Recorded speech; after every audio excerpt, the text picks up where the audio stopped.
Eu quero dizer a vocês que nós temos conversado muito aqui sobre fidelidade ao Evangelho da Graça. Nós temos visto coisas que não têm sido o Evangelho da Graça. Nós temos presenciado muitas formas litúrgicas em que Cristo não é o centro, que a cruz não é o centro, que a palavra não é o centro e que o homem é o centro.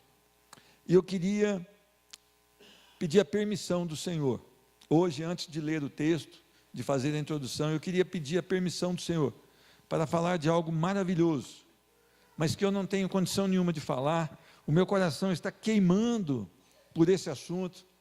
Eu acordei bem de manhã, não sei que dia que foi, eu falei para minha esposa: Deus está me falando alguma coisa especial, eu preciso levantar e preciso escrever o que Deus está me falando, mas eu quero ser coerente com a palavra, eu não quero desviar da palavra, por isso eu tremo aqui nesse lugar, eu fico assim, bastante tenso aqui nesse lugar, porque eu vou falar de algo que é perfeito, sendo eu imperfeito, miserável e pecador. Então, nós vamos orar em nome de Jesus. Senhor Deus, quanto privilégio nós temos de conhecer da Tua palavra, quanto privilégio nós temos, Senhor Deus, de ser alcançado pela Tua salvação, quanto privilégio nós temos de poder, ainda nesta vida, Te servir, Senhor Deus, como peregrino, como forasteiro em terra estranha, mas com o privilégio de ser co-herdeiro com Cristo Jesus. Senhor Deus, eu sei que há irmãos aqui que ainda não tiveram uma decisão em Cristo Jesus, que ainda não foram alcançados pela graça, mas quem sabe será hoje, Senhor Deus, quem sabe será hoje a mudança definitiva nessa vida. Então nós suplicamos no nome de Jesus, que o Senhor venha com o Teu Espírito Santo e revele o Teu Evangelho essa noite, Senhor Deus, e que essa pessoa pela fé possa ir a Cristo Jesus. No nome do Senhor Jesus, nós queremos colocar cada etapa desse culto, que tem sido bênção para todos nós, mas nós queremos agora a revelação da Tua palavra. Não há condição no Teu servo de falar de algo perfeito, a não ser que o Teu Espírito Santo tenha misericórdia da minha vida. Senhor Deus, que flua aqui somente o Teu querer. Senhor Deus, todas as imperfeições que o Senhor sabe que há em mim, que possam ser supridas na força do Teu amor. Senhor Deus, que as interpretações que os irmãos vão ter aqui também, cada um vai receber no seu coração, cada um vai fazer um balanço da sua vida, que tudo possa ser conduzido pelo Teu Espírito Santo, Senhor Deus. Que os corações sejam alimentados pelo poder do Teu Evangelho, Senhor Deus.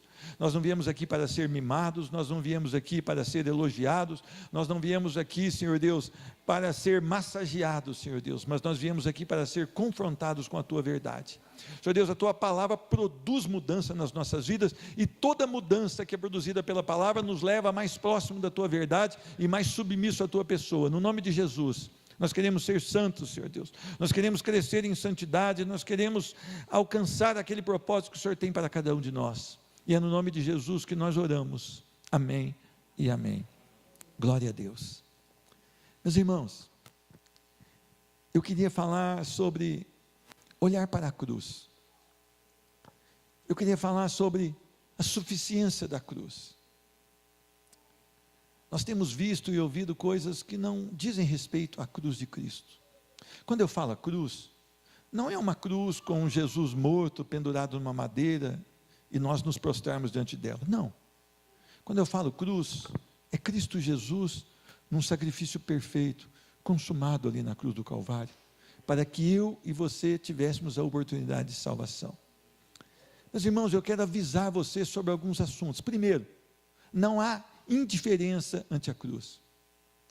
Todos vocês que estão aqui sendo apresentados ao Evangelho semana após semana, vocês jamais ficarão indiferentes diante da cruz de Cristo. Ou vocês serão salvos por ela, ou vocês continuarão condenados por ela. Não há como estar em cima do muro, não há como ouvir a mensagem da cruz e ficar sem nenhuma interferência na sua vida. Segundo, não há como alcançar a verdadeira vitória fora da cruz. Todos nós queremos vitórias, mas é interessante que quando nós falamos em vitória, os nossos corações tendem a buscar vitórias aqui nessa vida. É muito bom quando você conquista aqui nessa vida alguma coisa, que Deus, pela sua misericórdia, também te abençoa com muita coisa. A Fabi está alegre, porque Deus abençoou o casamento com o Cláudio. Então eles estão alegres, isso também é lícito diante do Senhor.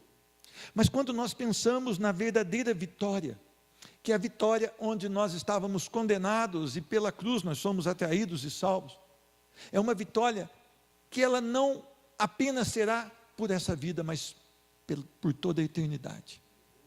A outra coisa, que nós não podemos ficar indiferentes, é o preço que foi pago na cruz. Meus irmãos, as pessoas tendem a olhar um Jesus sofrido, moído, todo sangrando na cruz, e elas não entendem o preço que foi pago naquela cruz.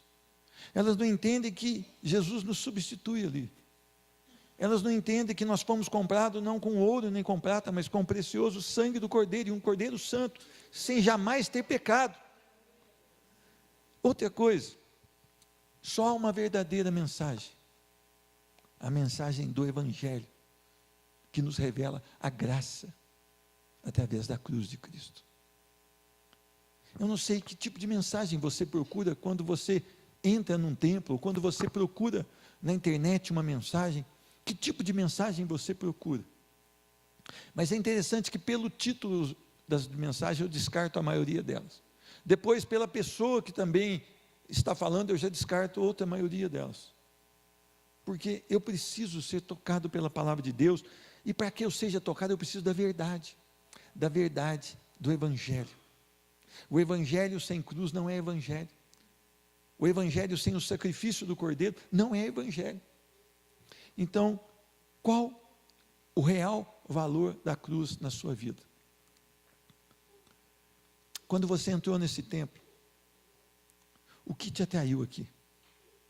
Quando você entrou nesse templo, você entrou porque você está com um problema lá fora, e você quer que Deus resolva o seu problema, e você vai embora, e quando resolver esse problema, você não vai voltar aqui? Quando você entrou nesse templo, o que você esperou? Você olhou para o real valor da cruz na sua vida? Você notou que um inocente foi morto porque eu e você pecamos? Você notou que sem a cruz nós continuamos condenados? O que a cruz mudou na sua vida? Eu creio que Jesus Cristo morreu na cruz. O diabo também crê. Mas se você crê, treme e se entregou a Ele, quais as mudanças foram produzidas na sua vida através da cruz de Cristo? Ou nada mudou? Olha, para mim não mudou nada, eu continuo sendo o mesmo. Eu não mudei. A cruz não fez nada na sua vida. Você ainda não teve um encontro real com Cristo Jesus. Eu anotei algumas coisas aqui que Deus me mostrou, e eu fiquei profundamente tocado. Eu não quero que você seja tocado como eu fui tocado. Eu não vim aqui com esse objetivo. Eu só queria falar algumas verdades que Jesus me revelou, confirmou, trouxe ao meu coração, e que me é suficiente para viver nessa vida. O que a cruz mostra para nós? Abra sua Bíblia em Gálatas, capítulo 6, versículo de número 14. Falei para o Barreto 12, mas é 14. O irmão Barreto, quando nós estamos no ônibus, ele senta atrás de mim e fala assim: me passa a colinha de hoje. Então eu já tenho que passar a colinha para ele vir lendo no ônibus. Só que eu enganei e passei o texto errado. Por isso que não é bom colar, né, irmão?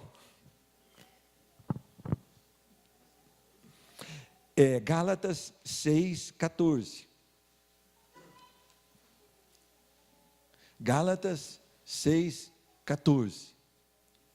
Diz a palavra do Senhor: mas longe esteja de mim gloriar-me, senão na cruz de nosso Senhor Jesus Cristo, pela qual o mundo está crucificado para mim e eu para o mundo. Amém? É forte esse texto. Mas longe esteja de mim gloriar-me, e aqui no sentido de orgulhar, senão na cruz de nosso Senhor Jesus Cristo, pela qual o mundo está crucificado para mim e eu para o mundo. Meus irmãos, a cruz de Cristo é algo que vai além do nosso entendimento.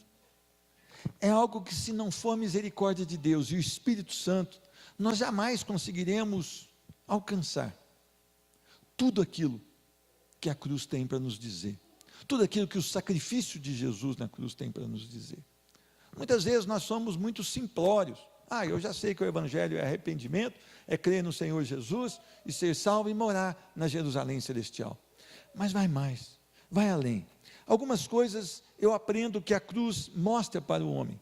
Primeiro, o amor indescritível e imensurável de um Deus longânimo, compassivo, paciente, benigno, bondoso, misericordioso, gracioso, santo, santo, santo. Meus irmãos, Deus resolve amar a mim e você. Deus, Ele quis nos amar. Ele fez o homem à sua imagem e semelhança para ter o quê?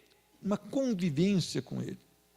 Ele plantou um jardim e pôs para que o homem cuidasse, e na volta do dia, ele tinha um encontro ali com Adão. Mas o homem resolveu pecar. O homem não estava contaminado com o pecado, o homem tinha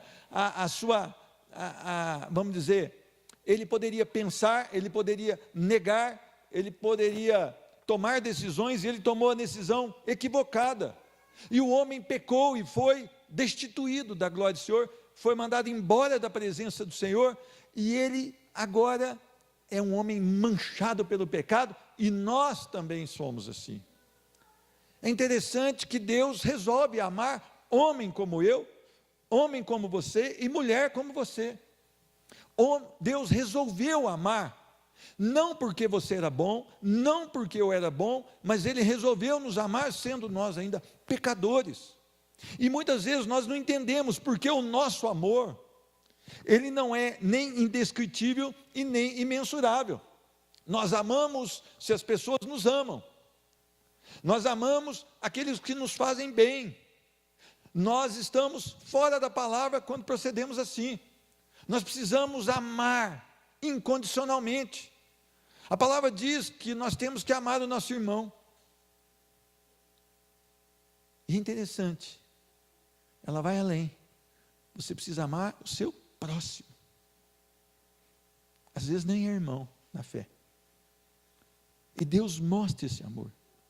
Deus não só mostra esse amor, não só fala desse amor, não só escreve desse amor através do seu Espírito na palavra, mas Ele prova o seu amor. Ele prova o seu amor justamente enviando o seu Filho unigênito. Meus irmãos, será que nós entendemos o amor de Deus nas nossas vidas? Será que nós entendemos nosso estado de miséria e de pecado diante de um Deus santo e poderoso, e Ele assim mesmo resolveu nos amar? Será que nós entendemos que Ele resolveu amar um povo e conduzir esse povo no deserto por 40 anos? Mostrando a esse povo as maravilhas, os prodígios, os sinais e a presença de um Deus santo com um povo murmurador, pecador, blasfemador. E Deus então, Ele não deixa esse povo.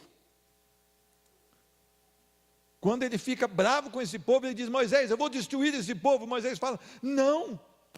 O povo que queria matar Moisés, e Moisés intercede por esse povo. Diz: Senhor, o que os nossos inimigos pensariam? Que o Senhor tirou esse povo da escravidão, fez cruzar o mar, e agora o Senhor deixa perecer, porque o Senhor não consegue concluir a missão com esse povo. Deus ama esse povo. Deus nos ama ainda mergulhados no pecado. Mas não é aquela pregação: Deus ama o pecador, fica tranquilo, continue pecando. Não. É que Deus não nos deixou de amar quando estávamos no lamaçal do pecado. Deus não nos deixa de amar quando porventura pecamos contra Ele. É interessante que as pessoas pensam: eu pequei contra Deus e agora Ele não me ama, eu perdi a salvação, aí eu vou lá e agora acerto com Deus, agora Deus me salva de novo, e depois daqui a pouco eu peco e Deus me joga fora de novo. Não é assim que funciona. Deus nos ama, e é interessante que Ele dá uma palavra: se porventura pecares, Há um advogado, Jesus Cristo. Meus irmãos, se vocês pecarem, confessem ao Senhor, arrependam-se do seu pecado, e você ainda tem o amor de Deus sobre a sua vida. Pode ficar tranquilo com isso. Não tranquilo com o pecado, mas tranquilo com o arrependimento, e que o amor de Deus está sobre a sua vida.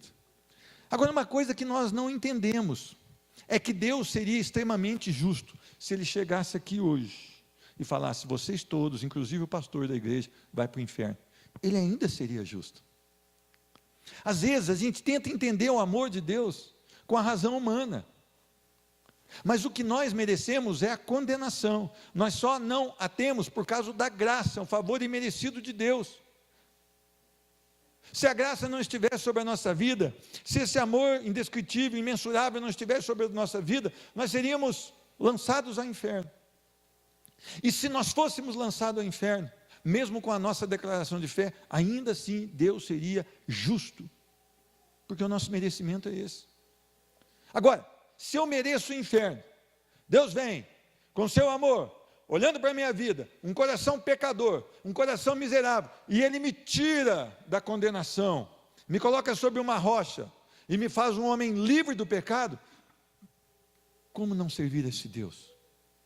Como não notar que é um amor do qual eu não sei, ao menos, falar, quanto mais esquadrinhar? É esse Deus a quem você serve? A cruz me mostra isso. Quando eu olho para Jesus na cruz, com os olhos da fé, eu vejo um amor, que eu não sei medir, e que eu não sei descrever, porque só nele há este amor.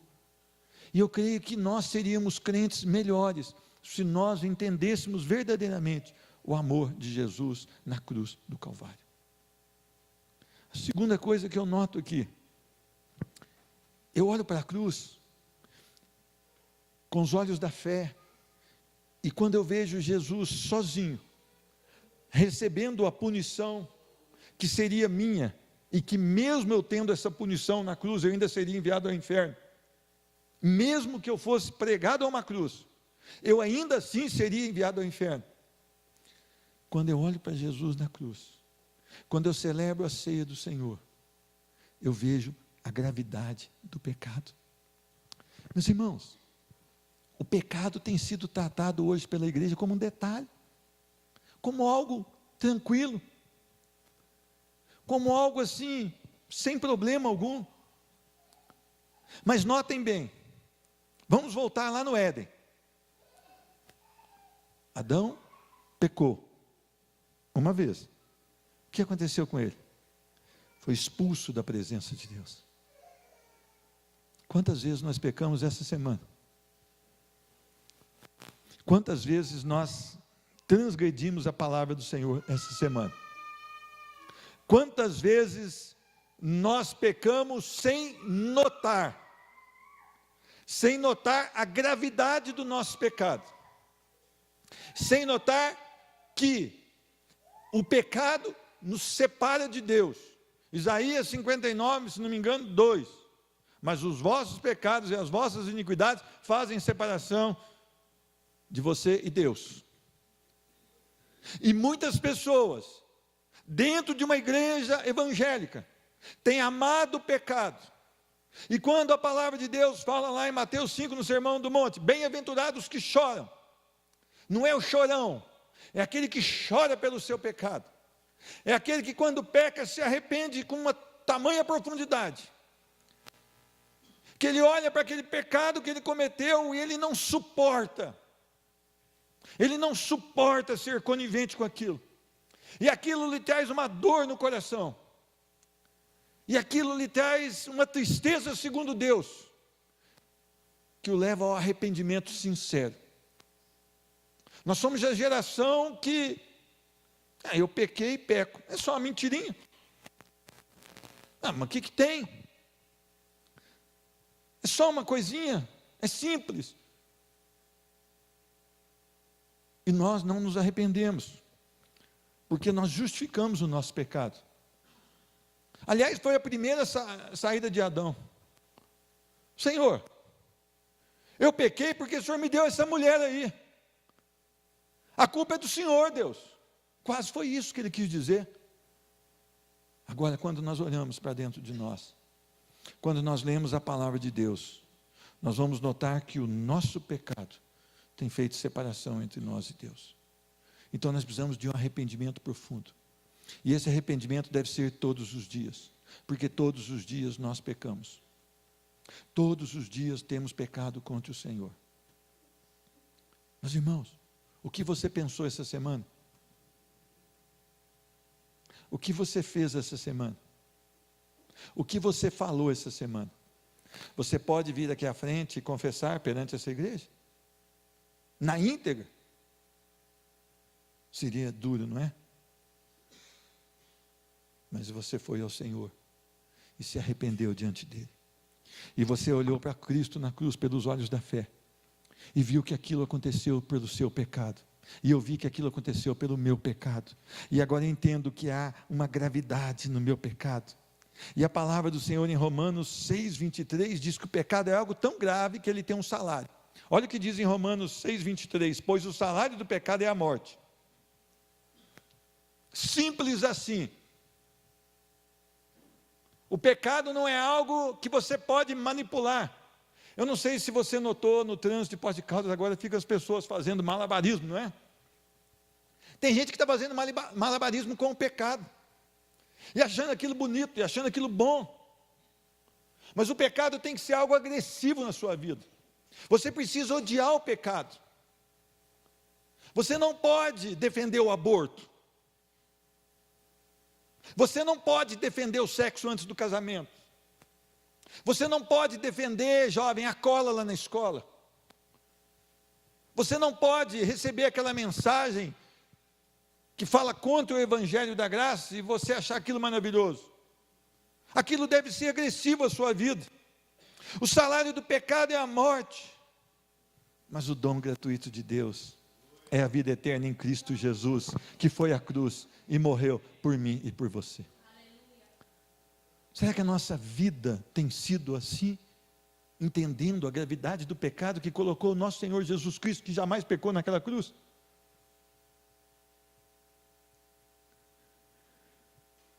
O pecado traz a condenação para o homem. Meus irmãos, um texto muito forte também, Romanos, capítulo 5, versículo 17 diz: se pela transgressão de um só a morte reinou por meio dele, muito mais aqueles que recebem de Deus a imensa provisão da graça e a dádiva da justiça reinarão em vida por meio de um único homem, Jesus Cristo. Olha que maravilha! Por um só homem todos nós pecamos, mas por um só homem muitos de nós serão salvos. Não todos, muitos de nós serão salvos. Consequentemente, assim como uma só transgressão resultou na condenação de todos os homens, olha que maravilha, assim também um só ato de justiça resultou na justificação que traz vida a todos os homens. Logo assim, por meio da desobediência de um só homem, muitos foram feitos pecadores, assim também por meio da obediência de um único homem, muitos serão feitos justos. Cristo Jesus, na cruz do Calvário, é a solução para a minha vida e para a sua. A terceira observação que eu tenho a respeito do sacrifício de Jesus na cruz: a suficiência do sacrifício de Cristo na cruz. Meus irmãos, muitas vezes você pensa em ser uma pessoa ativa na obra do Senhor para tentar ser aceitável a Deus. É o grande erro que nós temos: tentar pagar, ou trocar, ou barganhar com Deus, ser aceito pelas nossas obras, pelas nossas atitudes, pelos nossos pensamentos. Não, nós nunca seremos aceitos. O sacrifício de Jesus na cruz foi aceitável a Deus. Ele foi perfeito, ele cumpriu tudo aquilo que o Senhor esperava. E é interessante, essa aliança na cruz foi algo elaborado pelo próprio Pai, antes da eternidade, antes de que eu e você existíssemos, antes de que houvesse alguma coisa. Deus já tinha uma aliança na cruz de Calvário, porque Ele sabia que eu e você pecaríamos. Agora, As pessoas, sábado, por exemplo, sexta-feira, eu e o Vinícius, nós estamos chegando aqui para a oração, eu vi as pessoas caminhando ali, né, Vinícius, com um pedaço de pau, tentando ali ser aceitos a Deus, através de uma caminhada, talvez até um santuário, até um local de devoção, sei lá o quê. Nada que nós fazemos pode pagar os nossos pecados. O sacrifício de Jesus na cruz é suficiente. A nossa dívida era impagável. Nós devíamos aquilo que não poderíamos pagar. Você não precisa ser agitado numa denominação para ser aceito por Deus. Muito pelo contrário, você precisa se acalmar. Um dos grandes erros ministeriais que quando eu fui enviado para o Kennedy 2, foi tentar fazer tudo. Um dos grandes erros que eu tive, eu perdi comunhão com o Pai. Quando você começa, quando você é enviado, e quando você é enviado sem o acompanhamento, e quando você está naquele fogo, você quer fazer tudo, você quer segurar em todos os lados, e você quer salvar as pessoas. Grande erro ministerial. Eu não preciso ser tudo isso. Aliás, eu preciso descansar nele. Eu preciso entender que esse sacrifício é suficiente para salvar um pecador como eu. E esse sacrifício pode salvar os demais pecadores. Um dos grandes problemas pastorais hoje é o peso que eles colocam sobre eles mesmos, tentando fazer uma igreja crescer, tentando fazer número de batismos mensais, tentando fazer com que pessoas se convertam. Um pastor que trabalha assim, ele está colocando um peso que ele não suportará carregar. A salvação não é prerrogativa do homem, é prerrogativa de Deus. E é somente através do sacrifício de Jesus na cruz, ele é suficiente para salvar um homem, sem que nenhum evangelista vá até esse homem. Aliás, quando você estiver muito operante na obra, saiba que Deus pode pegar pedras e colocá-las para fazer o melhor serviço que o seu e que o meu. Então descanse nele, entenda a suficiência de Cristo na sua vida, entenda que a sua dívida era impagável, e que Ele fez tudo, e que você não pode complementar em nada a obra do Senhor. Até a fé para você confessar Jesus vem da palavra, não nasce no seu coração. Não é um pastor que coloca no seu coração a fé vem pelo ouvir e ouvir a palavra de Deus. Então a sua confissão de fé, ela não vale nada, se ela não veio do Espírito Santo de Deus. Porque até isso, hoje os pastores estão forjando número de salvos. Quem que aqui quer receber Jesus na sua vida, vem à frente. Isso é manipular a salvação. Quando eu fui salvo, ninguém me chamou à frente. Deus me tocou onde eu estava, no banco de uma igreja. Um perdido dentro de uma igreja. E ali houve choro e houve arrependimento. Um homem que andava armado, não um pouco armado, pelo menos com 5 armas, foi tocado pelo Espírito Santo de Deus, e esse Espírito mostrou quem ele era, e este homem então caiu, e foi sepultado com Cristo Jesus. Não foi uma obra de homem, não foi porque eu criei, foi porque a fé foi colocada no meu coração, porque Ele faz toda a obra da salvação. Então, se eu chamar você aqui, ou chamar até um pregador melhor, que mexe mais com o seu emocional, ele chama você que está indeciso, e você vem aqui à frente, e ele manda que você repita algumas palavras, e ele vai declarar você salvo, e você vai sair, e vai fazer tudo que você fazia, e vai continuar da maneira que você era, e nada vai acontecer na sua vida, porque foi algo forjado por homens. Só o sacrifício de Jesus pode fazer esta obra. 4, a verdadeira e única esperança para o condenado está na cruz e no sacrifício de Cristo Jesus. Meus irmãos, você que ainda não teve uma decisão real por Cristo Jesus, eu não sei quem você é, mas você sabe. Você tem procurado encher o seu coração de alegria. Você tem buscado em várias coisas como ter um coração cheio, mas você não tem conseguido. Eu não vou desanimar você, eu vou falar a verdade, você jamais conseguirá. Só há uma esperança para um condenado: Cristo Jesus, morto e ressurreto ao terceiro dia. Não há nenhum outro caminho, não há nenhuma outra verdade,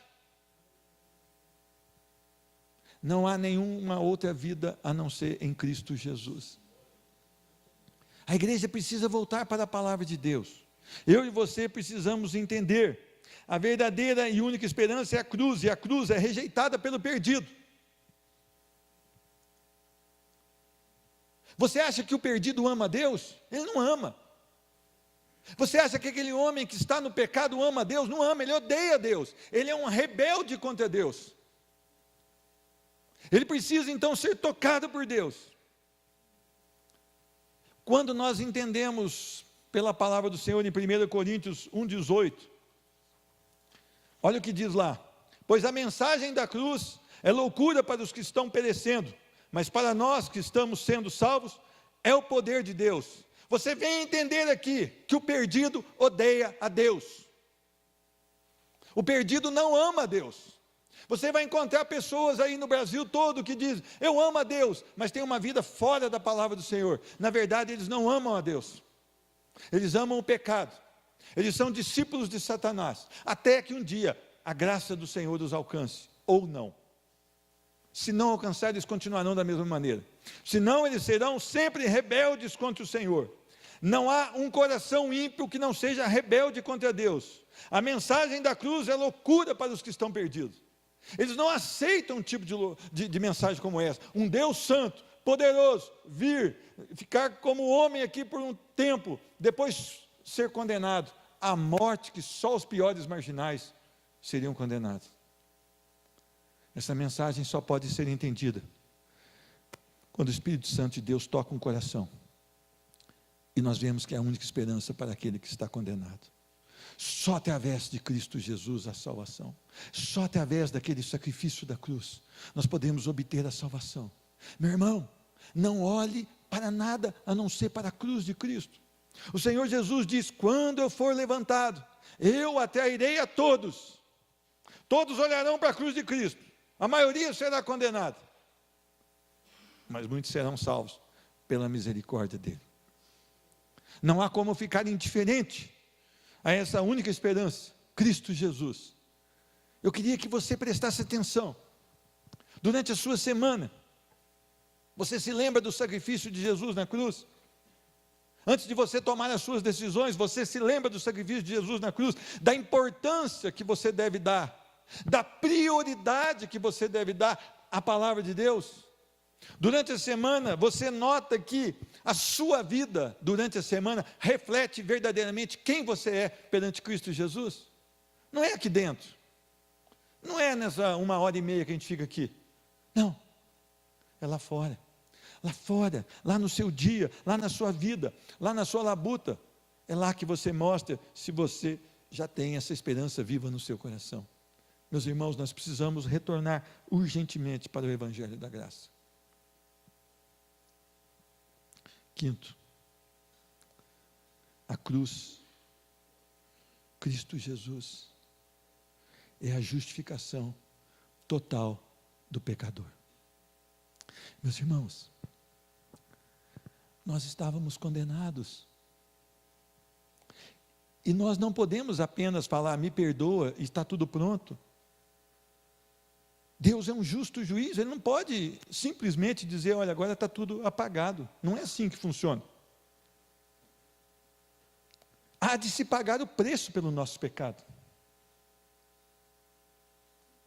E é interessante que Cristo pagou o preço pelo nosso pecado. Cristo justifica na cruz o pior pecador que pela fé vai a Ele. Cristo vai à cruz e justifica. É interessante que esses dias eu dei um exemplo de um pastor, e eu achei muito sábio o exemplo que ele deu, e ele diz: se você chegasse na sua casa, e alguém tivesse matado o seu filho, e ele estivesse ali sentado do lado do cadáver do seu filho, e ele falasse: eu matei o seu filho, e você chamasse a polícia, aquele homem fosse detido, vamos dizer que é um homem, e depois ele fosse a julgamento, aí chegava no dia lá, o juiz falaria assim: olha, o senhor matou esse menino? Matei. Com esse requinte de crueldade? Sim, matei. Mas eu sou um juiz joia. Você está perdoado, pode ir embora. Você acha que isso seria certo? Você acha que esse juiz seria justo? Não. Ele tem que pagar. Ele tem que pagar. E foi isso que Jesus fez. Nós estávamos condenados.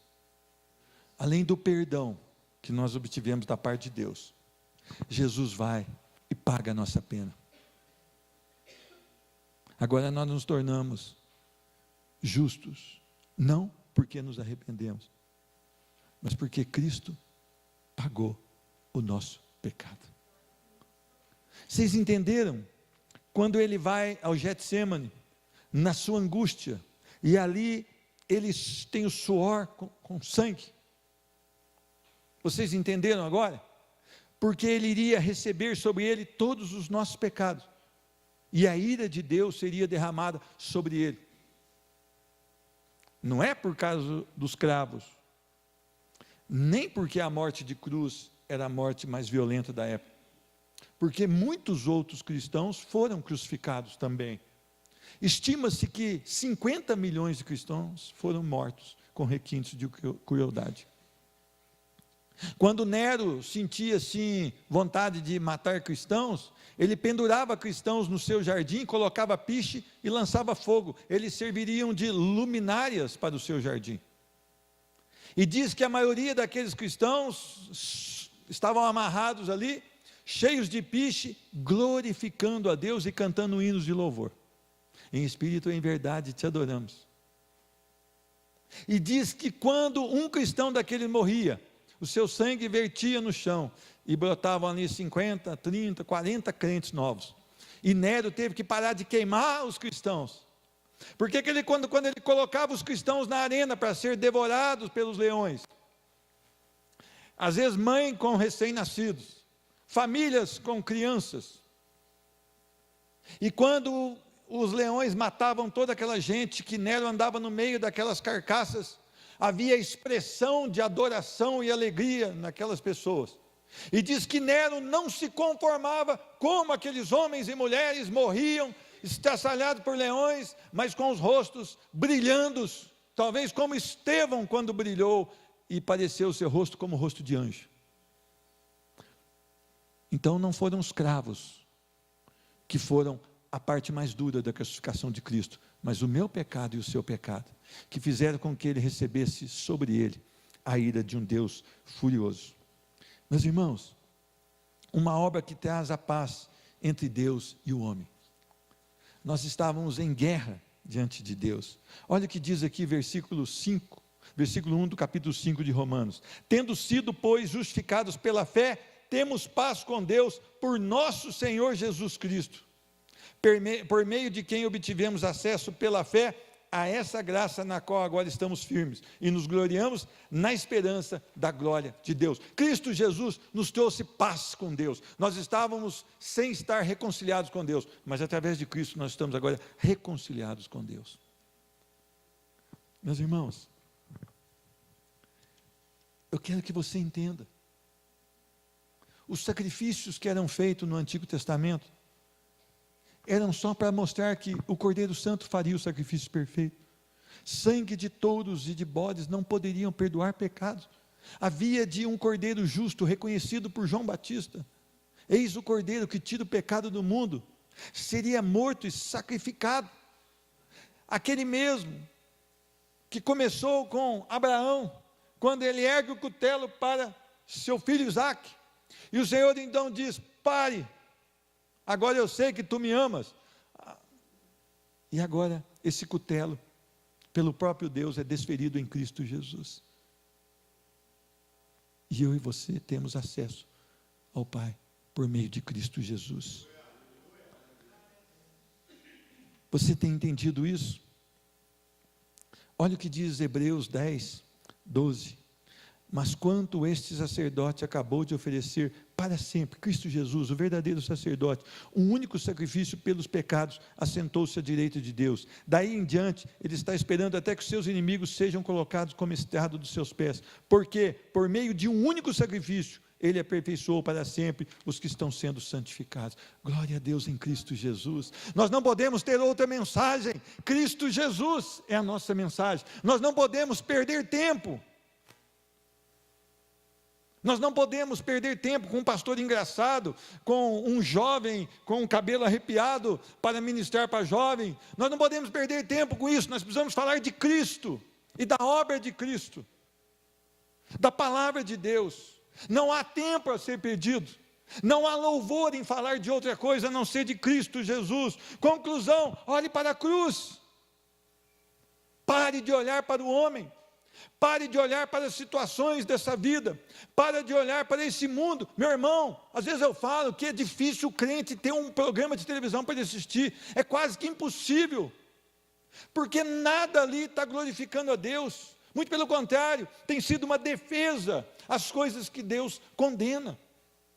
É difícil um cristão lavado no sangue do Cordeiro, que tem a marca e o selo de Cristo no seu coração, estar diante de uma televisão e achar ali alguma coisa produtiva, que vai revelar graça ao Senhor. É difícil. Então as pessoas acham que eu sou, sei lá, eu nem sei mais que eu sou. A turma fala mesmo, mas eu estou firme aqui. Estou firme pela misericórdia de Deus. E não consigo, como diz a nossa irmã Sandra, não consigo digerir essas coisas, Sandra, que passam na televisão. Não consigo aceitar. Porque elas defendem tudo aquilo que Deus condena. Não consigo perder o meu tempo vendo algo que não vai edificar. Eu queria que você prestasse muita atenção. A palavra do Senhor diz que nós devemos tomar a nossa cruz. A cruz é vergonha, a cruz é humilhação, a cruz é autonegação, mas a cruz vale a pena. Eu queria que você pensasse como está a sua vida com Cristo hoje. Como está a sua vida com Cristo hoje? Se Jesus Cristo voltar essa noite, e se você estiver diante dele esta noite ainda, o que ele vai dizer para você? Vinde, benditos para o reino comigo? Ou apartai-vos de mim, vós que praticais a iniquidade? Senhor, mas eu era bacana, eu tocava teclado e ainda pregava na igreja, Senhor Deus. Senhor Deus, eu ia na reunião todo dia cedo, Senhor Deus, olha, Senhor Deus, ó. Eu não falava mais palavrão, Senhor Deus. Nunca fui corintiano, Senhor Deus, aleluia. Nada disso. Nada disso. Você foi à cruz de Cristo pela fé. Você foi à cruz de Cristo pela fé. Você passou a viver para Cristo Jesus. Você teve o seu caráter moldado por Cristo Jesus. Você, durante o tempo que você viveu depois da sua conversão, você foi um imitador de Cristo. As pessoas te chamam cristão porque você se parece com Cristo. Ou as pessoas te chamam cristão porque você tem um crachá, igreja fulana de tal. Eu quero deixar um último texto. Está lá em Romanos 6, versículo 5. Eu vou ler na versão NVI. Romanos 6, 5. Se dessa forma fomos unidos a Ele, na semelhança da sua morte, certamente o seremos também na semelhança da sua ressurreição, garantia para o crente. Pois sabemos que o nosso velho homem foi crucificado com ele, para que o corpo do pecado seja destruído e não mais sejamos escravos do pecado, liberdade em Cristo. Ora, se morremos com Cristo, cremos que também com ele viveremos, aleluia. Pois sabemos que, tendo sido ressuscitados dos mortos, Cristo não pode morrer outra vez. A morte não tem mais domínio sobre ele, porque morrendo, ele morreu para o pecado uma vez por todas, mas vivendo, vive para Deus. Da mesma forma, considerem-se mortos para o pecado, mas vivos para o Deus em Cristo Jesus.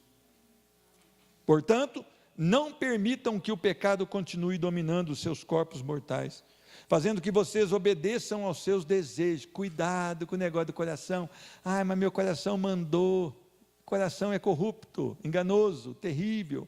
Mulheres, mais novas, vou chamar mulherzinha, senão é diminutivo. Mulheres novas, que não se casaram ainda, cuidado com aquele negócio. Ai, mas meu coração diz que é ele. Se Deus não diz, pula fora enquanto é tempo. Não ofereçam os membros dos seus corpos ao pecado, como instrumentos de injustiça.